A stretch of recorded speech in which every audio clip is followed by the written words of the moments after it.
Coucou tous! Alors, j'ai pas préparé cette vidéo, je l'ai pas écrite, j'ai pas fait de script, rien du tout. Donc je sais pas ce que ça va donner. Ça fait un moment que j'avais pas fait une vidéo comme ça. C'est une vidéo de review, donc je vais essayer de vous parler d'un stage que j'ai fait récemment. C'est le week-end dernier, et c'est le stage Mieux avec mon chien qui a été présenté par Marjorie. Ce qu'on va faire, c'est que je vous mets tout ça en description. Quand je me suis inscrite sur ce stage, alors je l'ai fait parce qu'une amie me le recommandait très fort. Elle a tellement insisté que j'ai fini par m'inscrire. J'ai essayé de me documenter un petit peu. C'est assez difficile de trouver des informations. C'est pas parce que le contenu est secret, je suis pas top secret, tout va bien. C'est pas parce que c'est un truc dont on n'a pas le droit de parler. C'est juste que pour arriver à l'expliquer, il faudrait refaire la totalité du contenu du stage. Ça fait partie des rares stages où c'est vraiment très dur, même juste expliquer le sujet. Je vais quand même essayer de m'y atteler, et puis on verra ce que ça donne.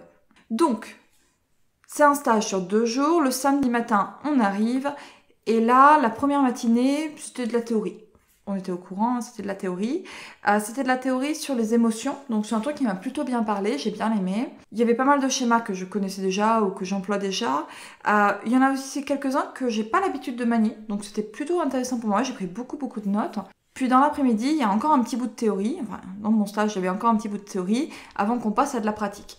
La première après-midi de pratique, c'est vraiment entre humains, pas de chien. Le but du jeu, c'est de nous mettre dans des états... alors j'aurais du mal à le définir. Est-ce que c'est des états de pleine conscience? Des états de méditation? Ouais, je ne saurais pas définir exactement quel état est l'état recherché. Deux petites choses, parce que j'ai pas été super claire. L'état émotionnel recherché, c'est un état de neutralité. Et deuxième point, je vais faire dans la vidéo un certain nombre de critiques. Je vais parler d'éthique, je vais parler de choses qui peuvent sembler lourdes. Il y a quelque chose de positif dont je n'ai pas parlé qui est très important par rapport à ça, c'est qu'on en a parlé justement pendant le stage. C'est un stage qui a été donné, à mon sens, avec beaucoup d'honnêteté intellectuelle et beaucoup de sincérité. En tout cas, c'est comme ça que je l'ai ressenti. Et c'est des points qu'on a abordés, réellement. Voilà, 2 petits détails qui sont quand même importants. Allez, je vous laisse avec le mois du passé. Toujours est-il qu'il y a un exercice à faire dans lequel on se concentre sur des perceptions et certaines personnes vont se retrouver dans un état, j'ai envie de dire léthargique. Ils ont l'air super bien. Oui, je dis ils ont l'air parce que c'est pas l'effet que ça m'a fait malheureusement. Disons que si certains se sentent très bien, il y a des gens qui ont la version bad trip. Hein. Clairement, on ne prend rien, mais il y a des gens qui ont la version bad trip. Et c'était mon cas. Donc, je peux pas dire que j'ai super bien vécu l'après-midi puisque j'ai attaqué une petite crise d'angoisse. Ah, une crise honnête. C'est pas grave, je sais gérer ces trucs-là et tout. Donc, j'ai vraiment posé beaucoup de questions pour savoir quel était l'état souhaité. Parce que des états méditatifs, des états de pleine conscience et tout, je peux faire assez facilement. Par contre, l'exercice proposé me mettait dans un état d'angoisse assez étonnant. Toujours est-il que elle en parle en début de formation. Nous, on nous avait briefé comme ça. On nous avait dit c'est un stage qui émotionnellement est lourd. Et oui, c'est un stage qui est émotionnellement lourd. Même si le nôtre s'est très bien passé, je ne doute pas qu'il y ait des stages qui soient encore beaucoup plus lourds. Et elle nous l'a présenté vraiment comme... il y a peut-être des moments qui sont plus propices pour faire ce genre de stage que d'autres. Voilà. Donc cette première journée, elle nous a permis vraiment de préparer les exercices pratiques du lendemain. Concernant le stage, ensuite, il y a 2 points dont je dois parler, 2 points qui m'inquiétaient et dont j'étais vraiment contente. J'avais peur de me mettre en autodéfense par rapport à mon côté esprit critique. Je savais qu'il y avait des choses qui allaient être abordées qui n'étaient pas de l'ordre du scientifiquement prouvé, on va dire. Mais j'étais contente parce que l'intervenante en parle vraiment très bien. C'est-à-dire qu'elle fait attention à ses arguments, elle fait attention à présenter les choses pour ce qu'elles sont. C'est-à-dire que si c'est une croyance, on a le droit d'y croire, on a le droit de pas y croire, c'est là. Voilà, c'est là et on en fait ce qu'on en veut. Et ça, c'est quelque chose qui m'a vraiment plu. C'est pas si évident que ça de présenter ce genre de choses correctement, on va dire, ou en tout cas de manière sérieuse. Et le deuxième point qui est tout aussi délicat et qui aurait pu coincer très fort parce que c'est quelque chose auquel je suis particulièrement sensible, c'est la culpabilité. Parce que là, dans le stage, en fait, ce dont on va parler de contagion émotionnelle. On va parler de comment les animaux se sentent dans leurs émotions par rapport à nos émotions. Et quand on parle de ce sujet-là, ça va très vite à culpabiliser énormément les gens. Non, mais tu te rends compte, si ton chien il va pas bien, c'est parce que toi... Et la personne se dit, oh là là, mon chien, mon Dieu, qu'est-ce que j'ai osé lui faire, mon pauvre loulou. Bref, c'est vite la catastrophe. Pour ma part, c'est quelque chose qui est complètement inadmissible. C'est vraiment... je ne supporte pas qu'on culpabilise les gens gratuitement, enfin ça n'aide personne, vraiment. Hein. Si la personne ne se sent déjà pas bien... Dire, ouh, c'est parce que tu te sens pas bien, que ton chien va pas bien, ça n'aidera pas. Hein. Et c'est faux en plus. C'est faux. Elle a eu un discours qui était vraiment très bienveillant, très tendre là-dessus. Et du coup, ça fait que elle est passée entre les mailles, on va dire, elle a réussi à esquiver les 2 points qui m'angoissaient le plus. C'était pas gagné, bravo, parce que je suis vraiment très sensible là-dessus. Donc arrive le dimanche et arrive la pratique. Alors la pratique, on se met donc dans cet état donc, que j'ai décrit un petit peu plus tôt, qui est un état, on va dire, entre la pleine conscience, la méditation et tout ce que vous voulez. Je sais pas comment vous voulez le nommer. C'est un état où vous êtes censé aller bien en tout cas. Faites pas comme moi, vous évitez la crise d'angoisse.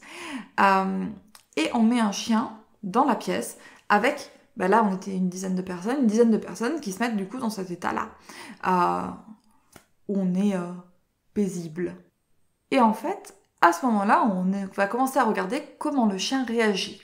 Et ce qui est intéressant, c'est que les chiens ont plein de réactions différentes. On a eu un très joli florilège de réactions pendant toute la journée. C'était assez bizarre pour moi parce que je connaissais la totalité des chiens. Alors il y en a que j'avais vu juste chiots, je les ai pas vus, ça faisait longtemps que je les avais pas vus, en tout cas je les ai pas vus grandir. Mais c'était quasiment que des gens que je fréquente qui sont dans le même groupe de balade, donc je connais la totalité des chiens, je les ai déjà vus, je les ai vus dans plein de contextes différents. Donc c'était un peu bizarre de les voir à cet endroit-là, mais je pense que le fait de les connaître était plutôt intéressant pour moi. J'ai eu l'impression que le stage était encore plus lourd émotionnellement pour les gens qui avaient amené leur chien. C'est leur chien qui passe. Et du coup, ça fait ressurgir plein de choses, plein de doutes, plein de choses très variées. Je ne sais pas si je vous recommanderais de faire ce stage avec votre chien. Globalement, j'ai tendance à recommander de faire d'abord une première fois un stage, au moins avec cet intervenant, au moins pour voir un petit peu sa méthodologie, ses limites, etc., sans chien. Et ça, c'est un stage que je vais particulièrement vous recommander sans votre chien. Et vous serez peut-être déçus. Parce que moi, j'avoue que j'ai un peu le côté j'aurais vraiment aimé voir ça avec Flood, j'aurais vraiment aimé voir ça avec Cookie. Putain, Yoli, elle nous aurait tiré des larmes, je pense. Bref, j'ai 3 chiens. Quelque part, j'aurais voulu le faire avec les 3. On le fait avec un seul chien, dans ces cas-là. Mais ouais, c'était pas évident du tout de se dire ça aurait été, c'est dommage quelque part. Et en même temps, je suis vraiment contente de l'avoir fait sans chien. C'est pas un stage qui est évident pour les humains, mais c'est pas non plus un stage qui est évident pour les chiens. On les met dans un contexte qui est très limité avec de l'immersion, même si on fait attention, parce qu'on fait attention, on peut pas dire que tous les chiens ont surkiffé la séance. C'est pas vrai. Si on a essayé de faire en sorte qu'à la fin de la séance, ils avaient globalement apprécié le truc, tous les chiens étaient prêts à revenir dans la salle. Néanmoins, on peut pas dire que pendant la séance, tous les chiens étaient houhou, tout va très bien. C'est vraiment le plus gros souci que j'ai avec le stage, c'est le fait que ça puisse être limite avec l'immersion par moment.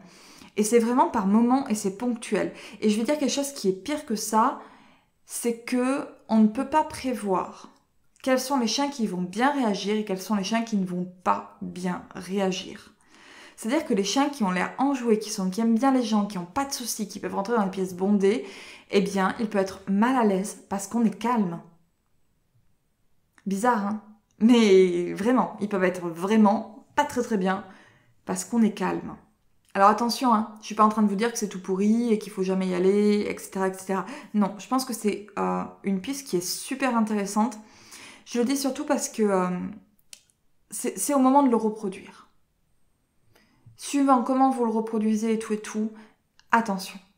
Voilà, c'est tout. Juste faites gaffe, réfléchissez vraiment à à cette part, à cet aspect d'immersion qu'il peut y avoir. Ceci étant dit, si je vais faire une appréciation globale du stage, c'est donc un stage que je recommande, plutôt sans chien, au moins la première fois. On va dire que si vous êtes joueur et que vous voulez vraiment y aller avec votre chien, allez-y.